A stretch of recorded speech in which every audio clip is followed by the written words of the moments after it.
안녕하세요, 손쌤입니다. 네, 14번째 시간. 네, 지난 시간에 이어서 이제 17세기 전후의 동아시아 전쟁, 지난 시간에 봤던 전쟁의 배경은 살펴봤고요. 오늘 이 전개 과정에 대해서 여러분들이랑 같이 살펴보려고 합니다.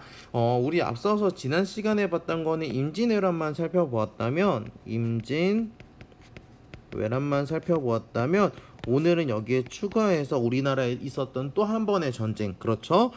바로 병자 호란까지 한번 여러분들이랑 한번 살펴보도록 하겠습니다. 그래서 짧은 내용은 아니니까 최대한 빠르고 간결하게 한번 여러분들이랑 살펴보도록 하겠습니다. 그러면 수업 시작할게요. 네, 첫 번째입니다. 우리 임진왜란과 정유재란 이야기했을 때 그 배경 보면은 도요토미 히데요시, 우리 지난번에 얘기했죠. 아이고, 다시 지우고, 네, 지난번에 얘기한 것처럼 우리 도요토미 히데요시가 전국 통일 후에 무역을 확대하고 과도로 군사력 배출 또는 영토 확장 등을 위해서 뭘 꾀한다? 바로 대외 진출을 꾀했다라는 겁니다. 이런 걸로 인해서 이제 임진왜란과 정유재란이 쭉 이어지게 되는데요. 여러분 교과서에 있는 교재에 있는 사료 한번 살펴보시면서 전개 과정도 같이 한번 시작해 보도록 하겠습니다. 네, 전개 과정 크게 요렇게 차트로 나와 있습니다. 네, 1592년에 일본군이 조선으로 침략하는 것이 바로 이제 임진왜란의 시작입니다. 그래서 순식간에 일본군이 쭈쭈쭈쭉 파죽지세로 이렇게 올라오기 시작을 하죠. 그러다 보니 이제 선조는 의주로 피란을 하고요.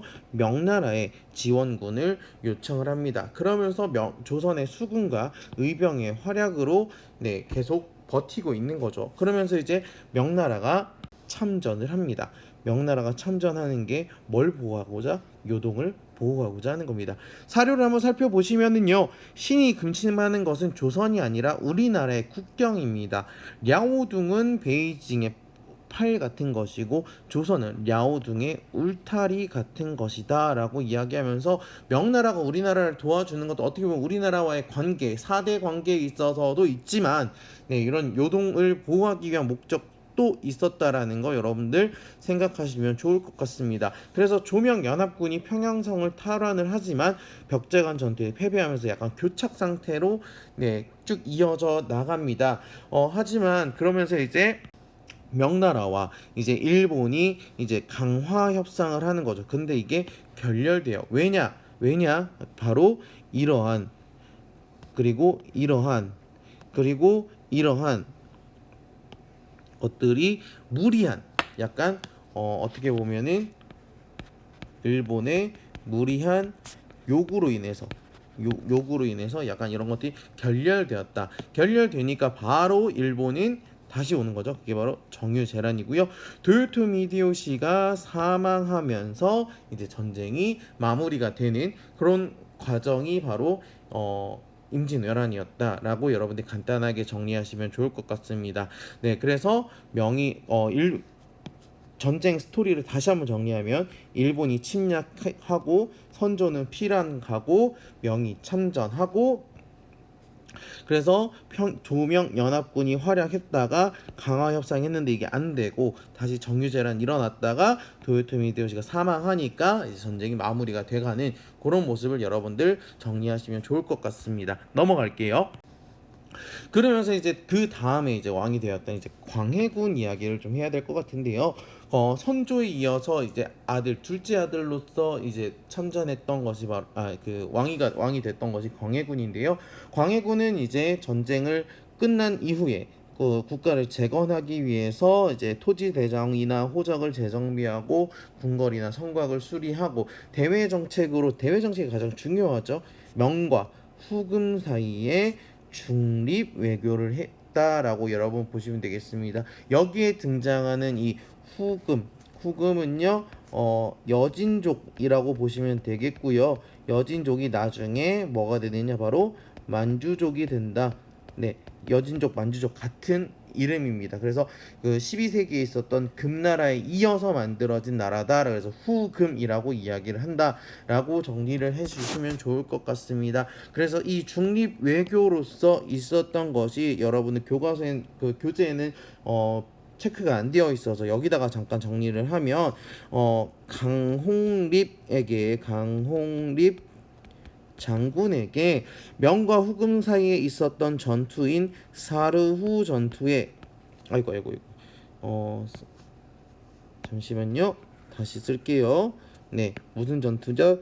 사르후 전투에 파병을 합니다. 누구의 싸움이라고? 바로 명과 후금의 싸움이었는데 명나라가 요청해서 참전을 하는데 강홍립한테 전쟁에서 명나라 편을 너무 들지 말고 상대 봐서 안 된 후금에게 투항하라라는 식의 명령을 내렸다고 해요. 그러면서 이제 중립 외교를 펼쳐 나갔던 것을 이제 볼 수 있습니다. 그게 바로 광해군의 정책이었다라고 여러분들 살펴보시면 되겠고요.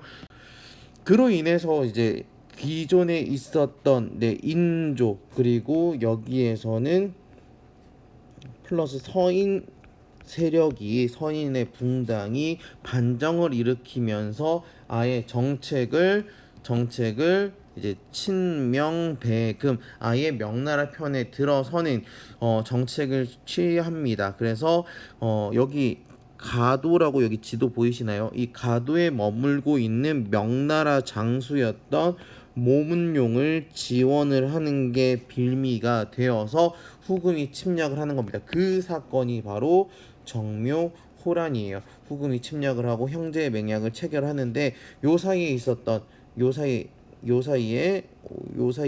것이 바로 조선이 잠시 강화도로 피란을 가는 모습도 보입니다. 그러면서 이제 모문용을 도와줬다는 이유로 후금이 침략해서 형제 맹약으로 이제 무마되는 모습을 보이게 되고요. 그리고 나서 이제 이제 후금이 나라 이름을 청으로 바꾸고 군신 관계를 요구합니다. 그러면서 이제 주화론 그래 화해하고 군신관계 맺자 또는 척화론 아니다 싸워야 된다라는 이 주장들이 각각 대립을 합니다. 그러다가 척화론이 강세가 되니까 이제 청나라에 또 홍타이지가 침략을 하는 거죠. 강화도로 가려고 했습니다. 강화도로 가려고 했으나 바로 강화도로 가는 길목을 막아서니까 인조가 어디로 도망간다? 남한산성으로 들어가게 되고 강화도가 함락되고 삼전도에서 항복했던 사건이 바로 무엇이었다? 바로 병자호란이었다라고 여러분들이 살펴보시면 좋을 것 같습니다. 그래서 정묘호란 같은 경우에는 친명배금 정책이 원인이 되었고 병자호란 같은 경우에는 청나라의 군신관계가 이제 배경이 되었다 정도 여러분들이 기억하시면 되겠고요. 이제 전쟁의 피해 직접적인 피해를 한번 살펴보도록 하겠습니다. 전쟁 같은 경우에는 조선의 피해 같은 경우는 뭐 물적 피해 뭐 말할 것도 없죠. 그 다음에 인적 피해 맞죠? 인구 감소하고 포로나 인질로 가져갔던 사람 또는 정신적 피해 같은 경우에는 뭐 굴욕적인 항복이라든지 뭐 잡혀가다 돌아온 일부 여성들의 이중 고통이라든지 여러 가지 고통스러운 피해가 조선에서 있었습니다. 왜냐? 전쟁터가 조선이었기 때문이죠. 그렇다면 일본은요? 일본 같은 경우에는 조선 침략 과정에서 병사를 징발하거나 세금을 부과하면서 무사와 농민의 고통이 굉장히 크게 됐고요. 그러다 보니까 도요토미 히데요시 사후에 무슨 막부가 들어서게 된다? 바로 도쿠가와 이에야스라는 사람이 이제 에도의 막부를 세우면서 에도 막부가 등장하게 되더라라고 보시면 되겠고요. 명나라 같은 경우에는 당연하죠.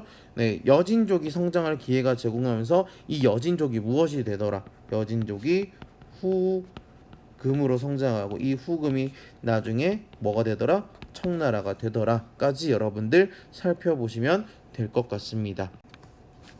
오늘 내용 간단하게 정리하면은 크게 전쟁이 있었어요. 무슨 전쟁? 임진 외란 그리고 정묘 호란 그 다음에 병자 호란 등의 이런 스토리가 있었습니다. 임진왜란 같은 경우에는 그렇죠. 도요토미 히데요시의 네, 출병, 그래서 명나라로 가는 길을 내달라라는 이유로 네, 조선을 침략을 하고요. 그러다 보니까 명나라의 원군을 요청을 하게 되고, 그리고 조선까지 이렇게 명나라와 조선이 힘을 합치고 도요토미 히데요시의 일본이 이제 맞붙는 그런 스토리 라인이었고요. 이 중에서 가장 중요했던 스토리는 명나라가 왜 참전했는지도 중요하지만 특히 강화 협상에 있었던 무리한 요구들이 있었던 것도 여러분들 잘 기억해 주시고요.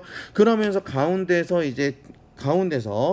요 이후에 임진왜란 이후에 네, 조선을 조금 더 재건하고자 했던 광해군이 있었다. 광해군은 무슨 외교다? 중립 외교다까지 기억해 주시고, 광해군이 잠깐 있었다가